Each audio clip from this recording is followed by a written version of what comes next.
الوالده تصلي والبوي يصلي واخواتي يصليوا. نعم.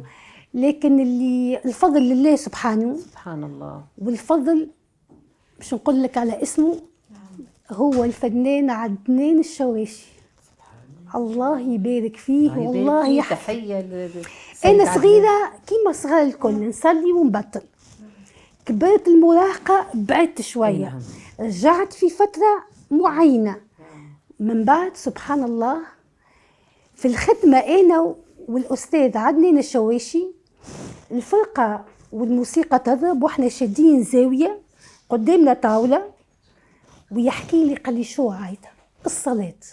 الله يبارك نحكي وعلى الصلاه. هذه حقائق يعني الفنان الملتزم كيفاش يوصل رسائل وكيفاش مؤثر يعني. وراهو برشا فنانين يصليوا لكن ما اعتزلوش. الحمد لله. ربي ان شاء الله يهديهم، ان شاء الله ربي يثبت الناس الكل.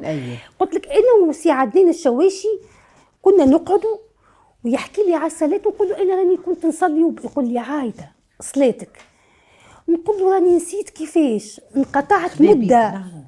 جاب لي كتاب التوا، عندي الكتاب قديم الصلاة وعماد الدين الصلاة وكيفية الوضوء وأذكار الصباح والمساء. التوا من وقتها قعدت نصلي ونخدم، نصلي ونخدم لين ما عادش نجم.